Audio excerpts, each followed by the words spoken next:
Hello दोस्तों, कैसे हैं आप सभी लोग। I hope you all are doing great. दोस्तों, हमारी आज की इस वीडियो में हम देखेंगे एंशंट हिस्ट्री, मिडिवल हिस्ट्री और मॉडर्न हिस्ट्री के टाइम पे कंपोज्ड कुछ मोस्ट इंपॉर्टेंट बुक जिनकी एग्जाम में आने की संभावनाएं बहुत ज़्यादा हैं। शुरुआत करेंगे हम एंशंट हिस्ट्री से, उसके बाद हम देखेंगे मॉडर्न हिस्ट्री की कुछ बुक्स और उसके बाद हम देखेंगे मिडिवल हिस्ट्री की, और उसके बाद हम कुछ ऑब्जेक्टिव क्वेश्चंस लगा के अपनी वीडियो खत्म करेंगे। चलिए हम अपनी आज की वीडियो शुरू करते हैं। हमारा पहला क्वेश्चन है, who is the author of a book named Mahabhashya, यानी महाभाष्य नाम की जो किताब थी उसकी रचना किसने करी थी। और इसका सही आंसर है ऑप्शन 2 यानी कि पतंजलि। दोस्तों, महाभाष्य जो किताब थी उसकी रचना पतंजलि ने की थी। वहीं बात करें अगर विष्णु शर्मा की, तो पंचतंत्र नाम की किताब विष्णु शर्मा ने लिखी है। वहीं बात करें अगर हम जयदेव की, तो जयदेव ने लिखी है गीत गोविंद। और वहीं शूद्रक की बात करें तो शूद्रक ने लिखी है मृचिकट्टिकम। ये जो चार आपको बुक्स बताई गई ये चारों एग्जाम के लिए बहुत ज्यादा इंपॉर्टेंट हैं, तो इसको भी आप अच्छे से याद कर लीजिएगा। हमारा अगला क्वेश्चन है, Panchatantra was composed bye home, यानी पंचतंत्र नाम की किताब किसके द्वारा रचित है। दोस्तों, विष्णु शर्मा ने पंचतंत्र नाम की पुस्तक की रचना करी थी, और इसलिए इसका सही आंसर हो जाएगा ऑप्शन नंबर 4। हमारा अगला क्वेश्चन है, who wrote a book name Lilavati, यानी कि लीलावती नाम की किताब किसके द्वारा रचित थी या फिर इसकी रचना किसने करी थी।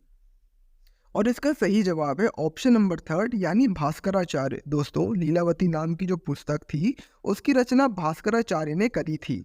हमारा अगला क्वेश्चन है, who wrote a book named Mrichchhakatikam, और इस सवाल का सही जवाब है ऑप्शन नंबर 3 यानी कि शूद्रक। दोस्तों, मृचिकट्टिकम नाम की पुस्तक की रचना शूद्रक ने करी थी। चलिए आपका अगला क्वेश्चन है, हु रोट शिशुपाल वध, यानी शिशुपाल वध नाम की जो पुस्तक थी या फिर जो रचना थी इसके लेखक कौन थे। आपका सही जवाब है ऑप्शन नंबर 3 यानी कि माघ। दोस्तों, शिशुपाल वध नाम की पुस्तक की रचना माघ ने करी थी। अगला क्वेश्चन है, who is the author of a book named गीत गोविंद। दोस्तों, गीत गोविंद नाम की पुस्तक की रचना जयदेव ने करी थी, और इसीलिए ऑप्शन नंबर 2 यानी कि जयदेव इसका सही आंसर हो जाएगा। हमारा अगला क्वेश्चन है, who wrote a biography named Harsha Charita. ये बहुत ज़्यादा कॉमन क्वेश्चन है और पिछले कई एग्जामों में आ चुका है, और इसका सही जवाब है ऑप्शन नंबर 4 यानी कि बाण भट्ट। दोस्तों, बाण भट्ट ने हर्षचरित्र नाम की किताब की रचना करी थी, जिसमें हर्षवर्धन के चरित्र यानी कि उनके जीवनी के बारे में बताया गया है कि उनका जीवन कैसा था। आपका अगला क्वेश्चन है, who is the author of Nagananda, Ratnavali and Priyadarshika. दोस्तों, ये वाला जो क्वेश्चन है ये प्रीवियस कई एग्जामों में कई बार रिपीट हो चुका है। आपसे कभी पूछ लेगा नागनंद के रचनाकार कौन है, कभी पूछ लेगा रत्नावली के रचनाकार कौन है, यानी क्वेश्चन को सेगमेंट में तोड़ तोड़ के पूछा जाता है। इसीलिए आप ध्यान दीजिएगा कि इन तीनों के जो राइटर हैं वो एक ही हैं, और वो है हर्षवर्धन। दोस्तों, ध्यान दीजिएगा, हर्षवर्धन और हर्षचरित्र में बहुत ज़्यादा माइन्यूट सा डिफरेंस है, और डिफरेंस ये है कि हर्षचरित्र खुद में एक किताब है जिसमें हर्षवर्धन के बारे में बताया गया है, जो कि किसी और ने लिखी थी। चलिए हमारा अगला क्वेश्चन है, who is the author of Awadh सुंदरी, यानी कि अवध सुंदरी किसके द्वारा रचित एक काव्य है। और इसका सही जवाब है ऑप्शन नंबर 2 यानी कि राजशेखर। दोस्तों, अवध सुंदरी राजशेखर द्वारा रचित एक काव्य है, यानी एक पुस्तक है। देखिए अब जो मैं आपको पॉइंट्स या फिर बुक्स के नाम बताने वाला हूँ वो ऑब्जेक्टिव फॉर्म में नहीं रहेंगी, और एक तरह से देखा जाए तो ये एंशिएंट हिस्ट्री की जितनी बुक्स हैं उन सारी की सारी किताबों का रिवीजन है। तो आप ध्यान से सुनिएगा और ऐसे ही याद करने की कोशिश करिएगा। चलिए, हमारी पहली बुक है मुद्रा राक्षस, और इसे लिखी थी विशाख दत्त ने। हमारी अगली पुस्तक है राज तरंगिनी, जिसको लिखी थी कल्हण ने। इसके बाद है विक्रम देव चरित्र। ये विक्रम देव चरित्र बुक जो है ये बहुत ज़्यादा इंपॉर्टेंट है, और विक्रम देव चरित्र लिखी थी विल्हण ने। हमारा अगला है पृथ्वीराज विजय, और पृथ्वीराज विजय लिखी थी जैनक ने। अब देखिए, विजय मतलब होता है अपने आप में ही किसी की जय करना, यानी किसी की जय और किसी की पराजय होना, और इधर जय है और आंसर में भी आपका जैनक है, तो इससे आप याद कर सकते हैं कि पृथ्वीराज विजय जो है वो होगा जैनक में। हमारा अगला है अभिज्ञान शकुंतलम, और इसकी रचना करी थी कालिदास ने। दोस्तों, ये जितने मैं आपको क्वेश्चन बता चुका हूँ ये सारे के सारे एंशिएंट हिस्ट्री के मोस्ट इंपॉर्टेंट बुक्स और उनके पब्लिशर्स हैं। अब मैं आपको एक ऐसा क्वेश्चन दूंगा जिसका आंसर आपको मुझे कमेंट सेक्शन में बताना है, और वो क्वेश्चन है, हु रोट बुद्ध चरित्र, यानी बुद्ध चरित्र नाम की पुस्तक की रचना किसने करी थी। तो चलिए अब हम चलते हैं मॉडर्न हिस्ट्री की तरफ। दोस्तों, ध्यान दीजिएगा कि मॉडर्न हिस्ट्री में बहुत सारी बुक्स हैं और उनके ऑथर्स भी बहुत सारे हैं। कई कई तो ऐसे ऑथर्स हैं जिन्होंने 3 से 4 किताब एक साथ लिख डाली है। तो इसीलिए ये जो सारा क्वेश्चन होगा ये ऑब्जेक्टिव फॉर्मेट में नहीं होगा। मैं आपको ये सारे क्वेश्चन पॉइंट फॉर्म में बताऊंगा और आपको उनको धीरे धीरे करके याद करना है। हमारी पहली बुक है इंडिया डिवाइडेड, जो कि लिखी थी राजेंद्र प्रसाद ने। देखिए अब यहाँ पर आप ध्यान दीजिएगा कि जब हमारा इंडिया डिवाइड हुआ था, यानी जब उसका टेक्निकली पार्टीशन हो गया था, तो उस समय जो इंडिया के पहले प्रेसिडेंट बने थे वो बने थे राजेंद्र प्रसाद। और इसीलिए डिवाइडेड से लेकर आप राजेंद्र प्रसाद को कंपेयर कर याद कर सकते हैं। हमारा अगला है इंडिया स्ट्रगल। इंडिया स्ट्रगल के जो कंपोजर है यानी जो राइटर हैं वो है सुभाष चंद्र बोस। अब देखिए सुभाष चंद्र बोस ने अलग लेवल का स्ट्रगल किया था इंडिया को इंडिपेंडेंस दिलाने के लिए। वो अलग देश में चले गए थे जहां उन्होंने इंडियन नेशनल आर्मी बनाई थी। तो इनके इतने बड़े स्ट्रगल को देखते हुए हम याद कर सकते हैं कि इंडिया स्ट्रगल नाम की किताब जो है वो एस.सी. बोस यानी सुभाष चंद्र बोस ने लिखी थी। देखिए हमारी जो अगली पुस्तक है वो है इंडिया विल्स फ्रीडम। अब जैसे इस किताब में लिखा है फ्रीडम, तो फ्रीडम मतलब होता है अपने आप में आज़ादी, यानी किसी चीज़ से आज़ाद होना। और इसीलिए इसके कंपोजर है अब्दुल कलाम आज़ाद। और ध्यान दीजिएगा कि आज़ाद मतलब भी अपने आप में ही होती है आज़ादी, यानी किसी चीज़ से फ्रीडम। और इसीलिए हम इंडिया विद फ्रीडम को अब्दुल कलाम आज़ाद से एसोसिएट करके याद कर सकते हैं। अगला है हमारा ट्रेन टू पाकिस्तान, और इसके राइटर जो है वो है खुशवंत सिंह।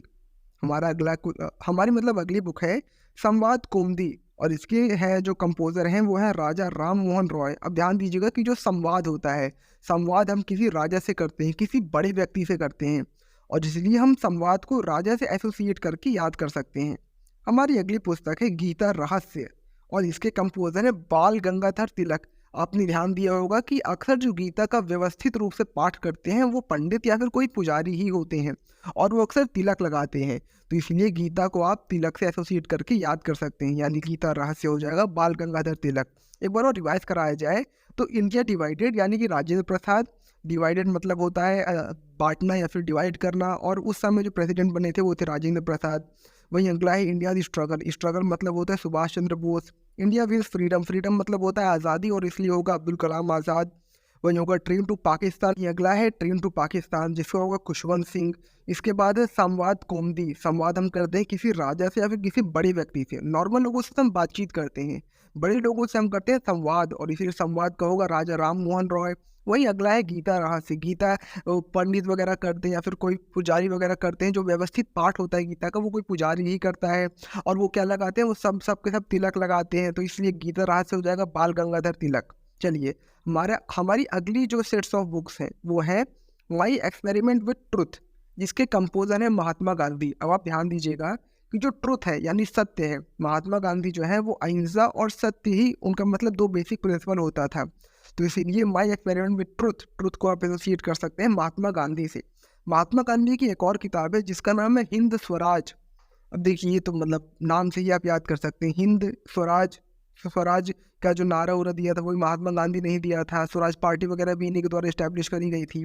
तो इसीलिए इसको भी याद कर सकते हैं महात्मा गांधी से। देखिए महात्मा गांधी की 2 किताब हैं, पहली है माई एक्सपेरिमेंट विथ ट्रुथ और दूसरी है हिंद स्वराज, और ये दोनों किसकी है, महात्मा गांधी की है। हमारी अगली किताब है सेंट्रिक वर्सेस, जिसके कंपोजर है सलमान रुश्दी।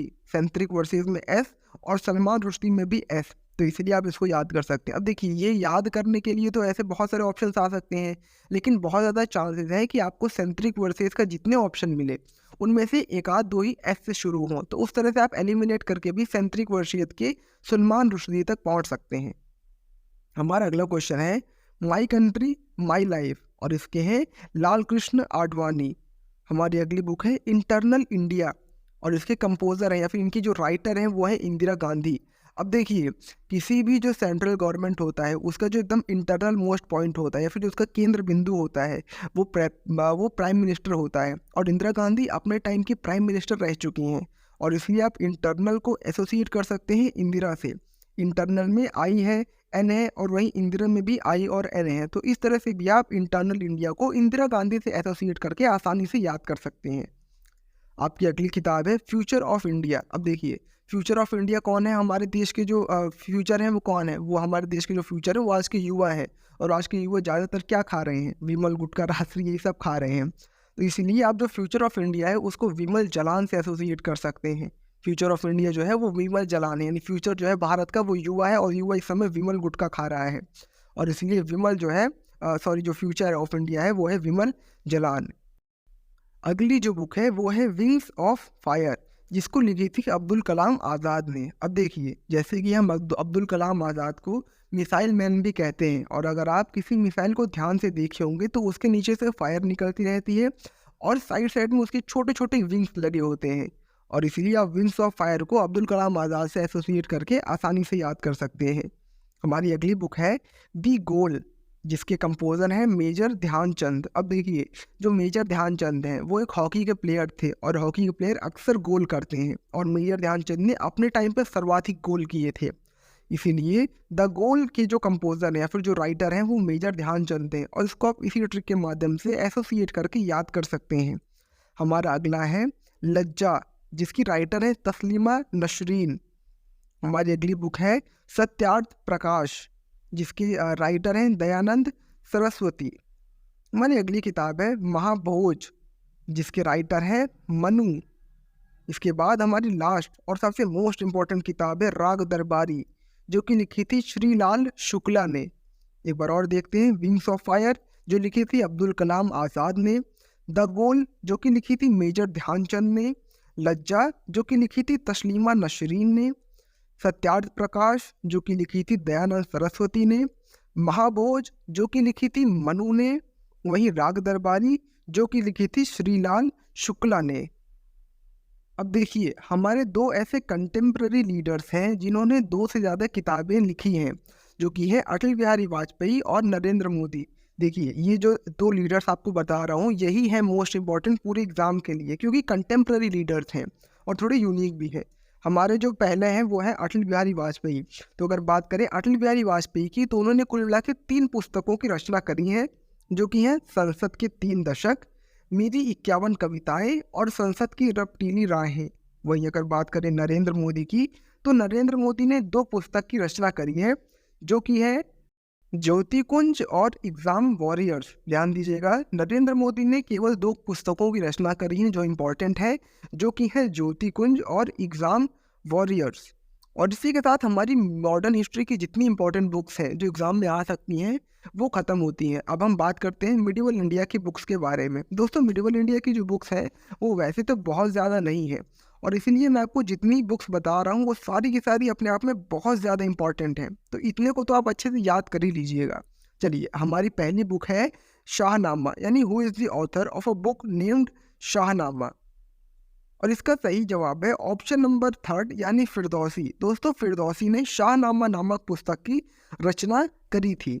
हमारा अगला क्वेश्चन है who is the author of a book named किताब उल हिंद, यानी किताब उल हिंद नाम की जो पुस्तक थी उसकी रचना किसने करी थी या फिर उसके लेखक कौन थे?